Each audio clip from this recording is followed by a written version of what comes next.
Welcome back. This is the fifth episode of the Painted Privacy video series, and I'm the artificial avatar of Luca Bolognini, European data lawyer and essayist. In this episode, we'll talk about magic, evil, or good profiling and compliance vanity. Some time ago, I came across a 17th century painting, a portrait of the sorceress Circe. I decided to make an offer on it. I was riveted by this woman's fixed stare on the canvas and by her story, her year of passion with Ulysses, her troubling marriage with Telemachus, and the fact that legend had it she was also the grandmother of Italo, the eponymous hero of Italy, son of her son Telegonus, son and unwitting murderer of his father Ulysses, and also, in another twist worthy of a late 20th century soap opera, of Ulysses' widow Penelope. If you haven't quite grasped that tangled web of romantic parental goings-on, crammed with sensitive data, you can read all about it on today's search engines. They will help you extricate yourself like Ariadne's bright thread in the labyrinth, as all the main characters are well indexed, with no one forgotten. What impresses me most about Circe is her power. She transformed human beings into their spirit animals, the ones they most resembled in temperament and soul. Not only pigs, but also dogs, chickens, monkeys, birds, rabbits, bears, or lions, on a case-by-case basis. I think of this power as a sort of profiling ante-litterum.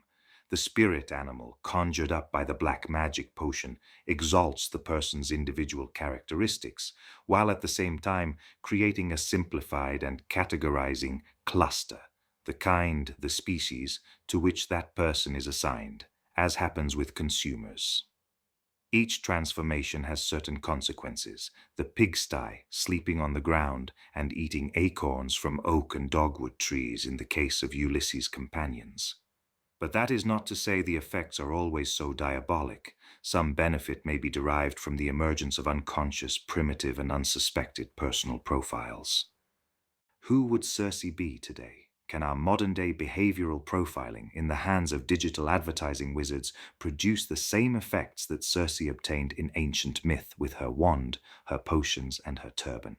Meanwhile, here in the left corner, she is captured for you by Giovanni Benedetto Castiglione, also known as Il Grecetto, in his painting from 1653. In the end, I did not buy that painting. Too many symbolic implications. It would have taken up too much space on the wall. It would have filled the room with angst. Instead, the woman you see in the right corner of this video is a victim of mistaken identity, painted in the 16th century by Dosso Dossi, the bizarre pseudonym of Giovanni Francesco di Niccolò Luteri. She was long thought to be Circe, seated next to a handsome dog. A somewhat paradoxical mix-up, since this is actually the good fairy Melissa, whose powers were, in Ariosto's imagination in Orlando Furioso, the same as Circe's, but the other way around. She saved knights, bewitched by the sorceress Alcina, who had changed them randomly, with none of the sophistication of Circe's profiling, into animals, plants, and stones, transforming them back into people again. Another remarkable power with 1,000 possible interpretations. Among the many, we can see Melissa as an authority that calls for the rectification of personal data and restores compliance with the accuracy principle, an enchanted spell. The data subject knight, unable to exercise his right himself, is represented to the outside world in the correct form once again. He returns to himself after having been distorted. And now we move from magic to vain things. This video series is nothing but a string of trivial thoughts. It changes nothing, like works of art. It is pointless. Right, it is true, one can take a belittling and depressive view of things, gestures and ideas as mere inanities. The painting that you can see in the top right corner is an allegory, unsurprisingly, of the vanity of human life. It is a 1631 copy by a son, Jan Bruegel the Younger, of a painting by his father, Jan Bruegel the Elder, a painting that seems to bewail its own futility. Any work of art, be it an oil painting, a drawing, a sculpture, a metaphor, a piece of music, a folk song, a poem, an item of clothing, a creative dish or whatever else, can be deemed a non-entity, an inert and ephemeral thing, a worthless moment. It is easily destroyed. It is still inanimate. It does not work. its value is trifling. If it happens to have any economic value at all, then it is nothing more than a flash in the pan and an unmerited random or cunning stroke of luck for the owner, like winning the lottery. A fanciful work taking a generous view, just as, in parallel and on a larger scale, some criticize the determined, hopeful, and legitimate defense of the weakest, humans, with their dreams and needs, against the armed and bullying aggression of the strongest, inhuman brutes, with their barrage of materialism. This approach to things, gestures, and ideas seems to me the perfect recipe for stamping out all traces of enthusiasm, enterprise, imagination, and vital spirit. Emptying out, not setting free.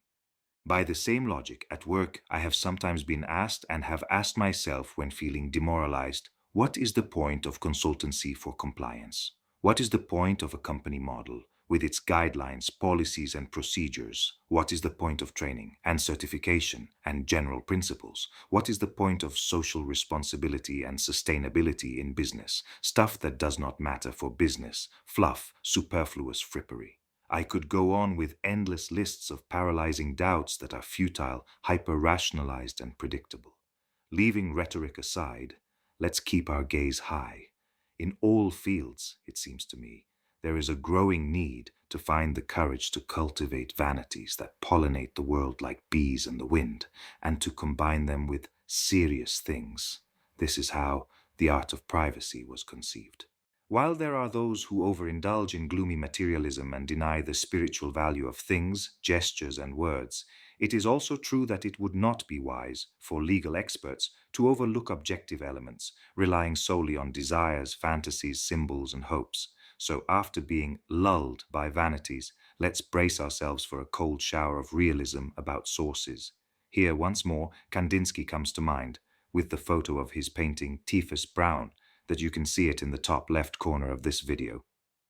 An internet search brings up web pages claiming that the father of abstract art took up painting because of his fascination during a trip to Italy with his parents when he was 3 years old, with the twinkling lights of Venice at night. A great story picked up and peddled by various enthusiasts. Too bad this story is not confirmed by any authentic sources I could find. I have read his autobiography, Retrospect, written in June 1913 in Munich. Here are Wassely's childhood memories of that night amid the canals. And once again, black. Steps leading down into the black water, where a long, terrible black boat floated, with a black box in its center. We boarded a gondola at night. Does that sound to you like the experience of a child magically entranced by the colorful shimmer of sparkling city lights? More likely, it marked the beginning of a rather conflicted relationship with the color black, which he would wrestle with time and again throughout his life as an artist. But I could be wrong.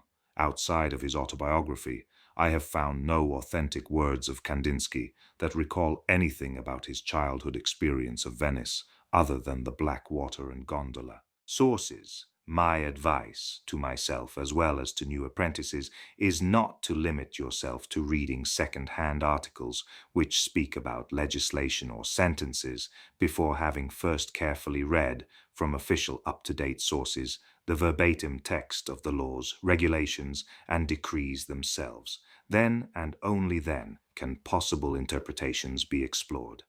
Thanks for following this 5th episode of Painted Privacy, and see you next time with Luca Bolognini's artificial avatar.